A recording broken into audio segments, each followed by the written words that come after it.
Chicos, ¿qué tal? Muy buenos días. Les saluda el profesor Pedro. Espero que de todo corazón que se encuentren muy bien.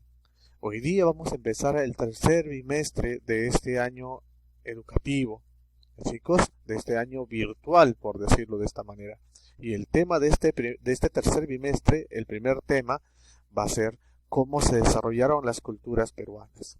Para eso tenemos que recordar la clase pasada. Recuerden ustedes que hemos visto que ahora nosotros sabemos que el inicio de todas las culturas, no solo peruanas, sino de América, va a ser el Perú, siendo Lima el lugar donde se va a iniciar todo eso que nosotros llamamos cultura. ¿Con qué, profesor? ¿Con qué cultura? Con la civilización de Caral. Recordemos nosotros que la civilización de Caral fueron los primeros en desarrollar los diferentes aportes culturales que hoy día conocemos.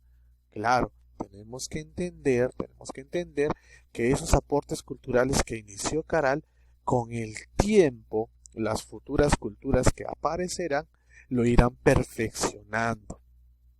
Chicos, vamos a hablar de cómo se desarrollaron estas culturas peruanas.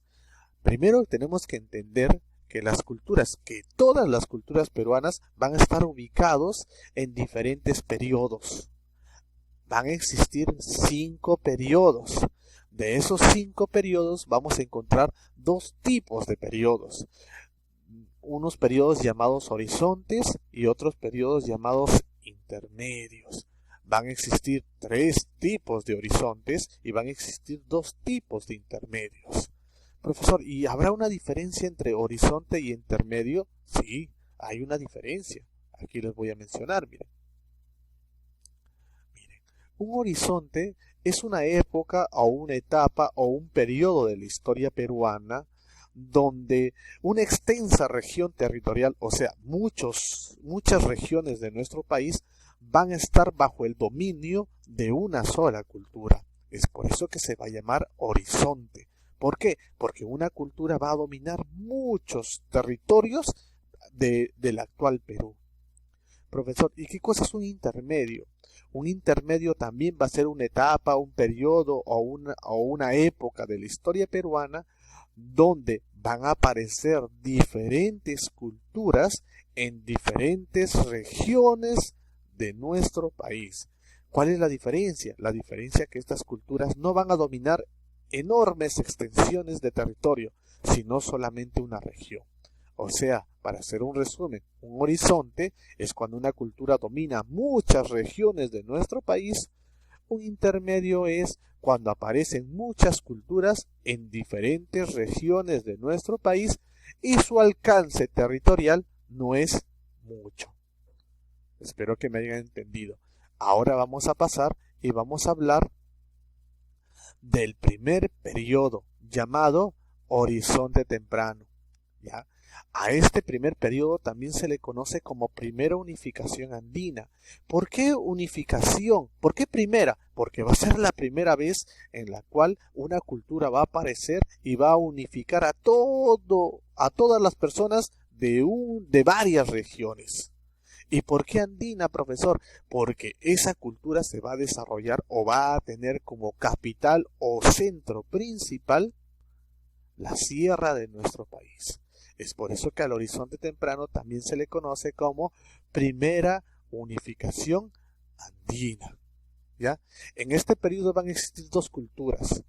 La cultura chavín, que va a ser la más importante, ya que va a durar aproximadamente unos 1200 a 1500 años, y la cultura Paracas, que también va a ser importante, pero que no va a durar mucho, va a aparecer justo a finales de este periodo y va a seguir hasta inicios del periodo que sigue, que a continuación estudiaremos o la próxima clase estudiaremos. Chicos, es por eso que aquí la cultura más importante de este periodo es la cultura chavín. ¿Por qué? Porque va a vivir o va a existir en casi todo el periodo de horizonte temprano. Mientras que la cultura Paracas, que va a aparecer también en este periodo a finales, solamente va a tener una duración de 200 años aproximadamente. ¿Se dan cuenta? Es por eso que cuando hablamos de horizonte temprano, siempre vamos a tener que hablar principalmente de chavín. Ahora hablemos de chavín. A ver, la cultura chavín se originó en el año 1200 antes de Cristo y duró hasta el año 200 antes de Cristo. Recordemos que decimos aproximadamente, porque nosotros no tenemos ningún documento escrito por la cultura chavín que nos diga exactamente cuándo apareció y cuándo desapareció. Es por eso que la historia peruana se basa en aproximaciones, ¿ya? Fue descubierto por el arqueólogo peruano Julio César Tello, quien dijo que fue la cultura matriz. Recuerden que Julio César Tello dijo que la cultura chavín fue la primera. Sabemos que se equivocó, ya que con los estudios hechos por la doctora Ruth Shadi, ahora sabemos que no fue la primera. ¿Cierto? Muy bien. Fue un estado teocrático. ¿Qué cosa es un estado teocrático? Existía un gobierno, efectivamente. ¿Pero quién gobernaba Chavín? ¿El presidente del Perú? No. El que gobernaba Chavín eran las personas que formaban parte de un grupo de personas llamados sacerdotes. Ellos eran los encargados de administrar, dirigir las riquezas de todas las personas. Se encargaban del control. Miren, así era la clase social de Chavín. En la clase alta, los sacerdotes, los dirigentes. En la clase media no tenían tanto poder, pero sí recibían bastante privilegio. Eran los especialistas, los artesanos. Ya vamos a ver por qué tenían privilegios, ¿ya? Y en la clase baja, como siempre, el pueblo, el campesino, el que trabajaba, el que sudaba la gota gorda, el que se sacrificaba, el que se rompía la espalda trabajando, era el pueblo y trabajaba para mantener a los especialistas y a los sacerdotes, que eran los que gobernaban el territorio de Chavín. ¿Ya, chicos? Sigamos a ver. Miren, aquí tenemos un mapa que nos explica cuánto fue la extensión de Chavín. Miren, este mapa es el mapa actual del Perú, con sus regiones, miren, con sus 25 regiones que tiene en la actualidad nuestro país. Todo lo que está sombreado aquí de naranjita, que yo estoy cursando con el cursor, que estoy sombreando con el cursor, ya chicos, es la influencia que tuvo la cultura chavín. Si tú te das cuenta, abarcó Lambayeque, Cajamarca, La Libertad, Ancash, que fue su centro principal. Ahí es donde existió. Su capital fue Chavín de Huántar. Ahí se encontró el principal templo de la cultura chavín. Llegó también hasta Huánuco, hasta Lima, Junín, se dan cuenta, Ayacucho, Ica, una parte de Ica, ¿cierto? Apurímac, todos estos lugares abarcó la cultura chavín. Es por eso que se le conoce como la primera cultura panandina. ¿Por qué panandina? Porque abarcó gran territorio del territorio actual peruano. Y él va a ser el encargado de hacer la unificación. Mire, va a unir todas estas regiones. Es por eso que se llama la primera unificación andina a este periodo. Sus templos van a ser así, mira, hechos de piedra. En esta parte de aquí arriba, el sacerdote va a hablar, va a hacer el culto, va a hablar con los dioses. En la parte de abajo va a haber obras, teatros, por decir así, ¿no? Va a haber mercados, van a intercambiar, van a hacer culto y el pueblo va a estar a su alrededor observando todos estos ritos. Sus templos van a tener esta forma de U. Todos los templos de Chavín tienen esta forma de tipo U echada, miren, ¿ven? Y tienen una plaza circular donde la gente se posaba para ver el culto de los sacerdotes de Chavín. ¿Ya, chicos? Ahora, hay una pregunta que siempre me lo hacen. Profesor, si Chavín abarcó tanto territorio, debió haber tenido un ejército sumamente poderoso, unos militares con armas espectaculares que pudieran infligir miedo a la población para ser conquistados. ¿Saben qué cosa es lo extraño? Es que nunca se encontró armas en Chavín, nunca se encontró fortalezas en Chavín. Eso hace evidenciar que Chavín no fue militar. Y entonces la pregunta es, si no fue militar, ¿cómo pudieron extenderse? ¿Cómo pudieron aumentar? ¿Cómo pudieron conquistar tanto territorio? Miren, tanto territorio. La respuesta es sencilla. Cuando uno analiza la religión de Chavín, se da cuenta que cuando ve sus dioses, cuando ve los dioses representados en sus obras de arte, se da cuenta que son monstruosos, dan miedo, se dan cuenta que sus dioses realmente inspiran miedo. Y ahí está la respuesta. Chavín utilizó la religión como mecanismo de represión. En pocas palabras, para que me entiendas, le infligía miedo a la población. Les decía, si tú no crees en mis dioses, mira mi Dios cómo es, tenebroso, con garras, con dientes, con un aspecto monstruoso. ¿Qué hacía la población? Ay, mamita, mejor te hago caso. Y comenzaba a tributar a los sacerdotes de Chavín. De esa manera Chavín pudo ampliar su dominio, extenderse y dominar grandes partes del territorio.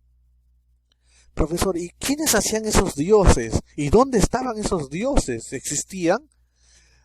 Esos dioses fueron hechos por los especialistas. ¿Recuerdan que les dije arriba, líneas arriba? Esos especialistas que no tenían tanto poder, pero que sí recibían prestigio, privilegios, recibían buena comida, eran respetados. No controlaban, porque los que controlaban eran los sacerdotes, pero sí eran respetados. Profesor, ¿quiénes eran esas personas que se encargaban de hacer eso?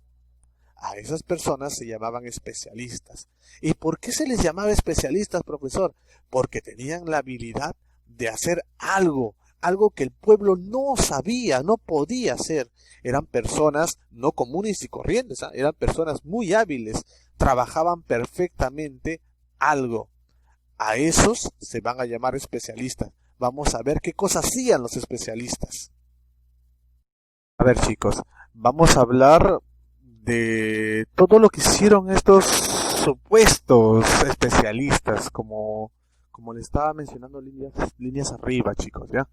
A ver, la arquitectura. Fueron los encargados de crear esos enormes palacios. Utilizaron como herramienta o instrumento principal o material principal la piedra. ¿Ya? Recuerden que Chavín realizó enormes construcciones, por eso se le conoce como construcciones megalíticas. Hicieron uso de enormes piedras para construir esto, miren chicos, lo maravilloso. Templos. Lo más hermoso de la arquitectura de Chavín fueron sus templos. ¿Ya? ¿Para qué sirvieron los templos? Fueron la residencia, o mejor dicho, el centro de poder, o los lugares de culto donde los sacerdotes vivían. Y de esos lugares dirigían, administraban todas las riquezas de su vasto territorio. Existieron una gran cantidad de templos en diferentes regiones de nuestro país, aquí en Lima, en Cajamarca, en Huánuco, en La Libertad. Chavín desarrolló templos en todos esos lugares, pero el templo más importante obviamente estuvo en la capital, que fue Chavín de Huántar, que está en Ancash, ¿ya? Y estos templos obviamente no fueron hechos por los sacerdotes, pues ellos no se podían ensuciar la mano haciendo esto, ya que eran los representantes de Dios aquí en la tierra, según la idea de Chavín. Estos templos fueron hechos por los especialistas. ¿Quiénes diseñaron estos templos? Los especialistas. ¿Quiénes trabajaban esta piedra y le daban forma? Los especialistas. Es por eso que les digo que los especialistas, por sus enormes conocimientos y habilidades, tenían uno que otro privilegio muy diferente al pueblo, pero los encargados de traer la piedra, de poner la piedra ahí, obviamente del pueblo. Para eso se llamaba al tributo. Otra cosa que hicieron también fueron la cerámica, utilizaron el barro y la arcilla. Y miren, estas son las formas características de la cerámica de Chavín. Otras culturas también van a tener esta forma de cerámica porque se van a copiar de Chavín. Pero Chavín va a ser el pionero, va a ser el primero en crear esta forma de cerámica. Va a tener su cerámica un pico, va a tener un asa estribo y va a tener un cuerpo globular. Y aquí también se va a ver reflejado los rostros de sus dioses.